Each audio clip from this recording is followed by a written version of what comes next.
झुका के त्रिवार बंदी करता हूँ। बोलिए श्री सद्गुरुदेव की। सदगुरु श्री कबीर साहब जी कहते हैं कि साधु ऐसा चाहिए, सत्य को दे लखाए,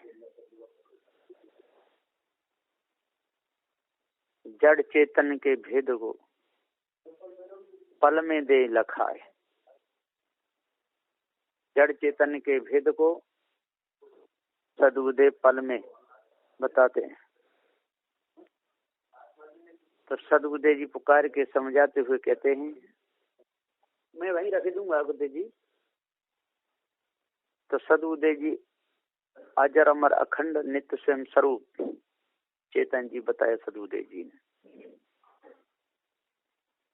और जितने भी संसार में ज्ञानी हुए, ध्यानी हुए, विद्वान हुए, विज्ञानी हुए, जपी तपी सन्यासी हुए, उन्होंने सब ने जीव को अंश बताया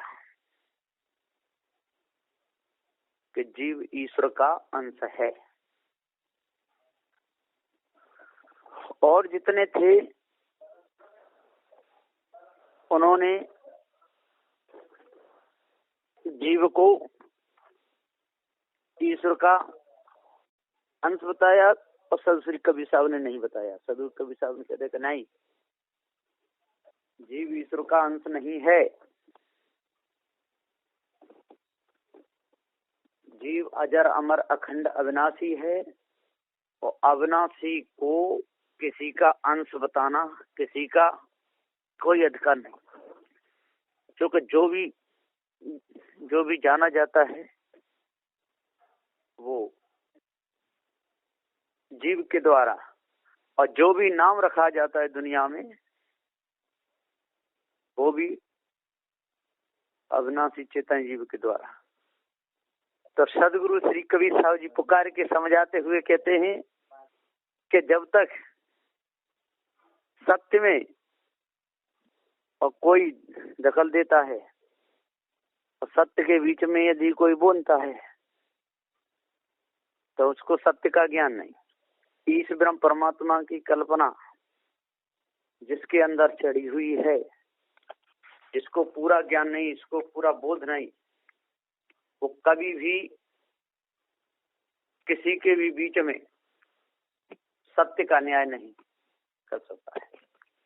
और जिसको सत्य का जड़ चेतन का पूरा ज्ञान है, जो पारखी जो संत हैं, पारखी जो सदगुरु हैं, वो कभी मुलाजा नहीं करते किसी का और न किसी का पक्ष लेते। वो तो यूं करते हैं, चौड़े कहीं बजाए, के टूटे के फूटे बिन के भरम न जाए। तो सदगुरुदेव जी का जो उपदेश है वो सत्य का है। और सत्य अविनाशी चेतन जीव है। जीव के ऊपर कोई भी ईश ब्रह्म परमात्मा है ही नहीं। और ईश ब्रह्म परमात्मा को बताना ये बहुत बड़ा भ्रम है। और जिनको पूरा जड़ चेतन का ज्ञान है और जो जड़ चेतन के भेद को अच्छे प्रकार से जानते हैं, पृथ्वी जल वायु अग्नि के गुण धर्म को जानते हैं और इनको कार्य और कारण के विषय में पूरा ज्ञान है, वो कभी भी धोखे में किसी को नहीं डालते। और डालेंगे क्यों? वो किसी को मारते नहीं, काटते नहीं, सताते नहीं। और जो मनुष्य के द्वारा जो मूर्तियां बनी हुई हैं उनके सामने वो कभी भी खाने पीने की वस्तुओं को चढ़ाना या दंडवत प्रणाम करे पैर छूना ऐसा नहीं करते। और मांसाहारी लोग तो इतना उपद्रव मचा रहे हैं सारे संसार में कि उन्हें तो मांस खाना, कैसे भी खाना, तो कोई न कोई अपने ऊपर और देवी देवता को मान करके कोई बड़े देवता का नाम रख के कुछ भी नाम रख देते हैं और उनके सामने बेचारे बकरे का सिर काट करके मांस को खा जाते हैं। बहुत बड़े हत्यारे लोग। तो हत्यारे लोगों की सारे संसार में कोई कमी नहीं है और व्यभिचारी लोगों की भी कमी नहीं है। धोखे में डालने वालों की भी सारे संसार में कोई कमी नहीं। लेकिन आज वर्तमान में साधु श्री कबीर साहब के जो अनुयायी पारखी संत हैं उनकी भी कमी नहीं है। लेकिन लोग सत्य को ठुकराते हैं, सत्य पर पर्दा डालते हैं और झूठ को सत्य बताते हैं और सत्य को झूठ बताते हैं। सत्य जो जीव है जिसके द्वारा सारे नाम रखे थे, सारे मत पद सिद्धांत चले, इसको तो नान्त विकारी प्रचन ईश्वर का अंश कहते हैं। और जो हृदय से उठी जो कल्पना है, जो झूठ है, उसको सत्य मान करके उसके नाम की माला फेर रहे। अब बताइए अंधकार बढ़ेगा कि प्रकाश बढ़ेगा? बताओ। रात्रि का समय हो, अंधेरी रात हो और दीपक सारे बुझा दिए जाएं, तो बुझाने से तो अंधकार ही बढ़ता है, प्रकाश तो होता नहीं। और जलाए जाए तो प्रकाश बढ़ेगा। इसी प्रकाश से जीव को ईश्वर का अंश बताया जाए तो जीव हीनता लाचारता धारण करेगा, अपने को ईश्वर का अंश समझेगा।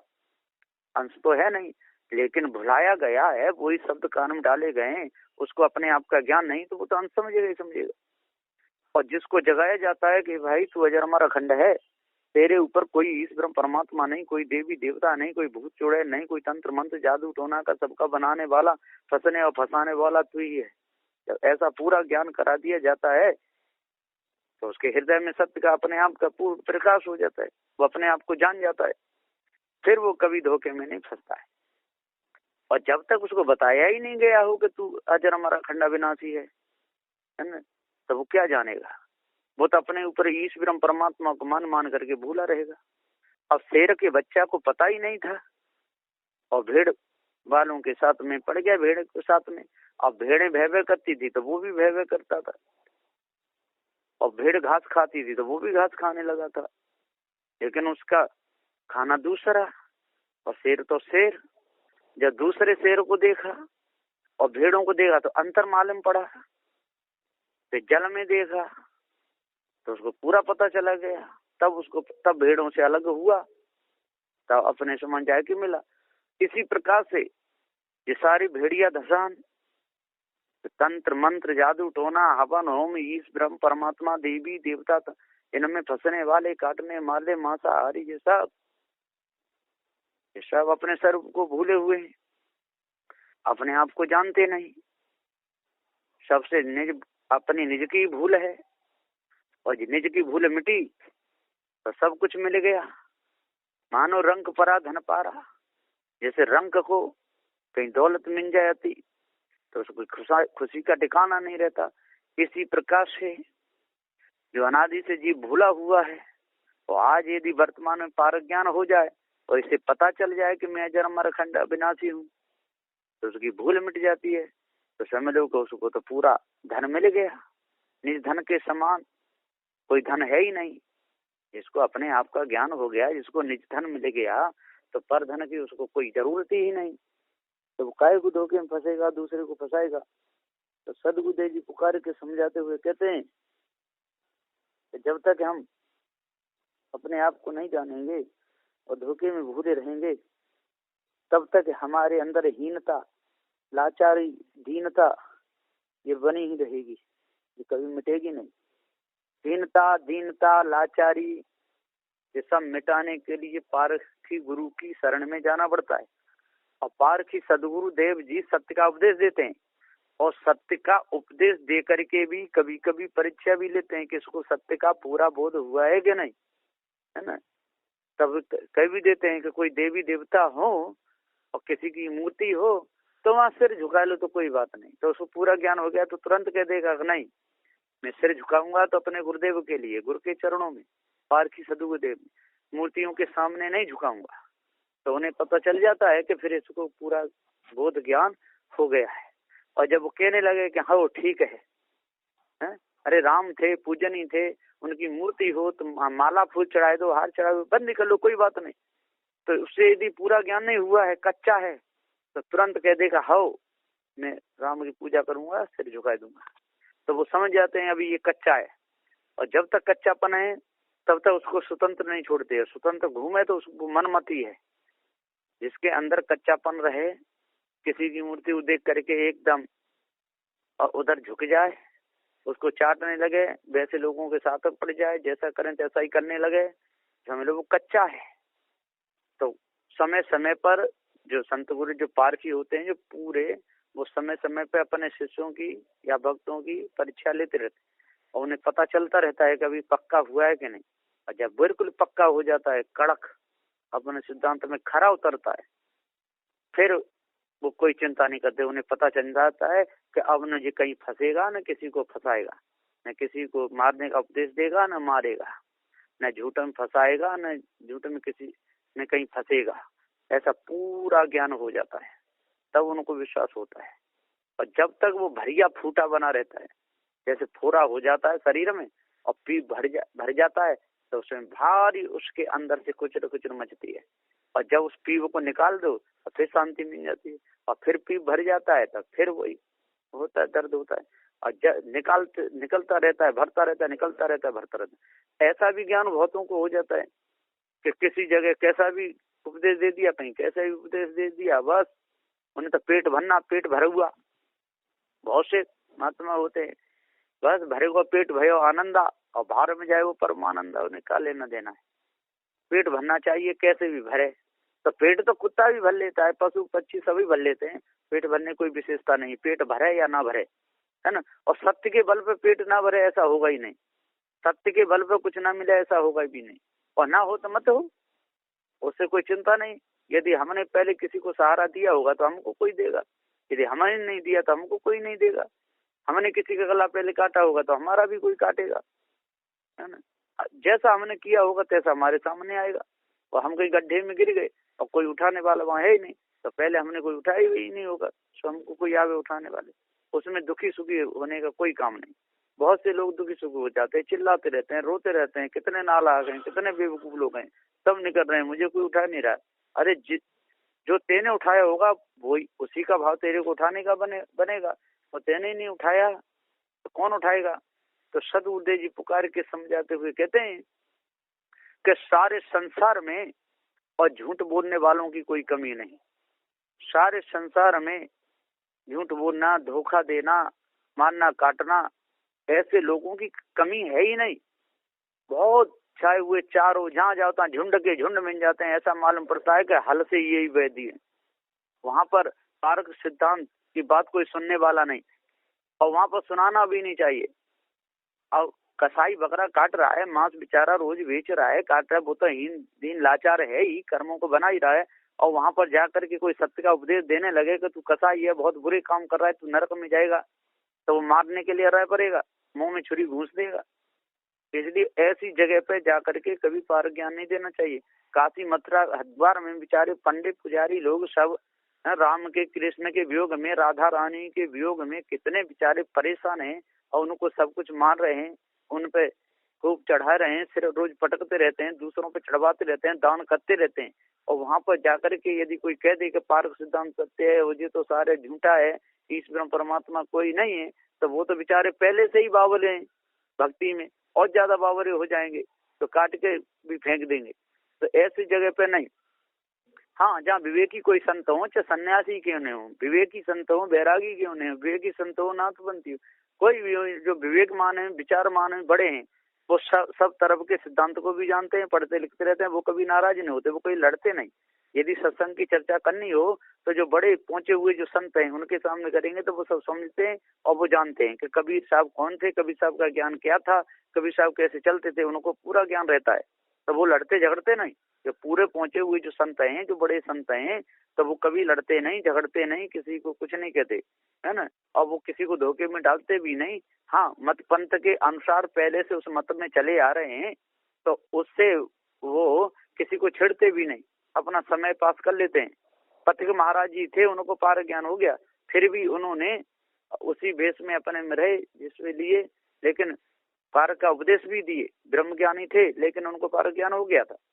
इसी प्रकार से और भी संत हुए हैं अन्य मतपंथ सिद्धांतों में, उनको भी पूरा पार ज्ञान हुआ है, लेकिन लाल कपड़ा पहने तो पहरे रहे, सफेद पहनते तो पहनते रहे, उससे कोई लेना देना नहीं, है ना। बर्तन कैसा भी हो, उसमें जो रखी जाती है वो चीज स्वस्थ रहनी चाहिए, सही, वो बिगड़नी नहीं चाहिए, है ना। रखने वाली वस्तु बिगड़ गई तो फिर उस बर्तन की कोई कीमत नहीं। बर्तन की कीमत जब ये साफ हो, शुद्ध हो, स्टील का हो, लोहे का हो, तांबे का हो, पीतल का, किसी का हो, जो चीज रखी जाए वो बिगड़े नहीं। इसी प्रकार से कपड़े लाल हों, पीले हों, काले हों, यदि कोई पहनता हो, ज्यादा समय हो गया, उतारने में भी उसे ऐसा लगता हो कि लोग क्या कहेंगे, तो कोई बात नहीं। यदि पार ज्ञान हो गया तो पार लग जाएगा। जिसके अंदर से ईश्वर परमात्मा की कल्पना, देवी देवताओं की कल्पना, तंत्र मंत्र, जादू टोना, पत्थर की पूजा, ये सब जो गंदे जो विचार हैं, मारने काटने के विचार हैं, वो सब हटने चाहिए। और नशेबाजी के जो विचार हैं, कोई चिलम पीता है, कोई भांग खाता है, कोई अफीम खाता है, कोई धुआं खींचता खांचता ढूंढता है, चारों ओर कोई नंग धड़ंग कपड़े उतारों के फेंक देता है, ऐसी आदत नहीं होनी चाहिए। इन सारी आदतें छूट जाए, अपने तन का भान रहे, अपनी इज्जत का भान रहे, दूसरे की इज्जत का भान रहे, और जड़ चेतन का पूरा ज्ञान हो जाए। ऐसा जब पूरा ज्ञान हो जाए तो उसका कल्याण में कोई देरी नहीं है। कपड़े वो कैसे ही पहनता हो, यदि पारखी है, पार सिद्धांत में है, तो अपने नियम के हिसाब से ही चलेगा। वो कभी भी लाल पीले काले कपड़े चित्र विचित्र ऐसे ढंग नहीं बनाएगा। गंगा पे गंगादास, यमुना पे यमुनादास, ऐसा वो कभी नहीं करेगा, किसी मिलेगा भी नहीं। तो शुद्ध साफ इसको पवित्र ज्ञान हो गया, शुद्ध साफ जिसकी रहनी हो गई, जड़ चेतन का भेद इसको मालूम पड़ गया, और जिसको पार की सदगुरु मिल गए, वो न धोखे में फंसेगा, न किसी को फंसाएगा, न अटकेगा, न किसी को अटकाएगा, न भटकेगा, न किसी को भटकाएगा। वो शुद्ध साफ उसको अपने आप का ज्ञान हो गया तो वो चेतन भक्ति करेगा, जड़ भक्ति नहीं करेगा। जड़ भक्ति में तो सदुदय जी पुकार के समझाते हुए कहते हैं कि जो जड़ भक्ति में लगता है और चेतन भक्ति करता नहीं है, तो सही भी होगी ना। जो जड़ भक्ति में लगता है और चेतन भक्ति नहीं करता है, जो झूठ का सहारा लेता है और सत्य से नाता तोड़ता है ना, और ढोंगियों का जो साथ करता है, तो वो ढोंगियों का वो गिरोह का सरदार होता है। जैसे कोई भी गिरोह बनाते हैं ना बदमाश लोग, तो उसमें निरे रहते हैं, उसमें सरदार रहता है ना। सरदार सही हो तो वो गिरोह भी ठीक रहेगा, और सरदार यदि बिगड़ा हो तो वो भी। जैसे छबराम था तो किसी की बहन बेटी को नहीं लूटता था, उसके घर पर ही पहुंचा देता था, लेकिन था तो बदमाश ही, था चोर ही, है ना। उसको पारकी नहीं कह सकते, उसको शब्द नहीं कह सकते, पर इतने विषय में कह सकते हैं कि किसी की बहन बेटी को नहीं छेड़ता था। हाँ, रास्ता में कहीं मिल जाए तो उसके घर पे पहुंचा देता था। ये कोई गरीब है, किसी की लड़की की शादी है, पता चल जाए तो उसमें पैसे लगा देता था। वो चाहे कितना भी कर दे, लेकिन जब तक उसको चल को कपट को, जो गुरु के मुखियापन को या बदमाशी को, चोरी करना नहीं त्यागेगा, तब तक वो शुद्ध साफ नहीं माना जाएगा। तो सदुदय यहाँ पुकार के समझाते हुए कहते हैं कि चारों कुन्ने साफ हों और कहीं भी धूल मिट्टी ना हो, तब वो कमरा साफ माना जाएगा ऊपर नीचे। और 3 कोने साफ हो जाए और एक कोने में गंदगी पड़ी हो तो वो कमरा साफ नहीं माना जाएगा। पूरा कमरा साफ कर दो लेकिन नीचे पोंछा नहीं लगाया हो तो वो कमरा साफ नहीं माना जाएगा। और चारों ओर साफ हो गया, ऊपर जाला लटक रहा है तो वो साफ नहीं माना जाएगा।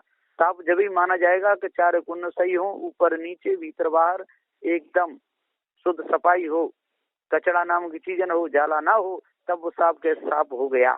और कोई नीचे नीचे झाड़ू लगा देते हैं, कहते हैं हाँ कमरा पूरा साफ हो गया, किसी ने भीतर में चारों मारा, हाँ साफ हो गया।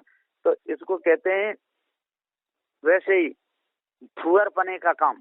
जैसे फुअरिया रोटी थपे, फुअरिया रोटी तपे जाके लारू टपकत जाए, लारू टपकत जाए तो हत्ता मूड खुजावे, और पत को रोटी ले जाए तो चमचा चाटते जावे, चमचा को चढ़ती जाती है, बनाते बनाते भी खाती जाती है ना। इसको फुहरिया कहते हैं। जहाँ भोजन बन रहा है वहीं पानी पी रहे हैं, वहीं खा रहे हैं, वहाँ पी रहे हैं, चारों ओर तो डरा हुआ है ना। चारों ओर सब्जी बिखर गई, दाल बिखर गई, रोटी चारों ओर खुली पड़ी हुई है ना। कोई कुत्ता घुस जाए, चाहे कोई बच्चे पकड़ लें, तो उसको कहते हैं फुअर पने का काम। इसलिए कहा है संतों ने, फुहरिया रोटी थपे जागी तो लारू टपकत जाए, लारू टपकत जाए तो हत्ता मूड खुजावे, और पत को रोटी ले जाए तो चमचा चाटते जावे। तो सदुदय जी पुकार के समझाते हुए कहते हैं कि जो चमचा चाटती जाती हैं और मूड भी खुजाती जाती हैं और रोटी भी बनाती जाती हैं, है ना, अंगुलियों में अंगूठी भी है, लंबे लंबे नाखून है ना, तो उसको फुअरपने का काम है। और जो इनका फुअरपना दूर हो जाता है, जो शुद्ध हो जाते हैं, जो साफ होते हैं, पवित्र इनका भाव होता है, तो वो पार की संत इनको मिल जाते हैं, तो उनका फुअरपना छूट जाता है। तो छुड़ाए नहीं तो ठीक है, और नहीं छुड़ाए पाए तो उसमझ खाने के संस्कार तो बनेंगे, पशु पक्षी उसमझ खाने के बनेंगे, तो सबसे ज्यादा उसमझ खाने के बने। तो सदगुरुदेव जी यहाँ पुकार के समझाते हुए कहते हैं कि अपने आप को जानो और भ्रम भूल कल्पना विषय वासना को दूर करो और तंत्र मंत्र जादू टोना से बचो, तब पूर्ण शांति मिलेगी, नहीं तो मिथ्या धोखे में जीवन चला जाएगा। बस इन्हीं वचनों के साथ में मैं अपनी वाणी को विराम देता हूँ। बोलिए श्री सदगुरुदेव की जय।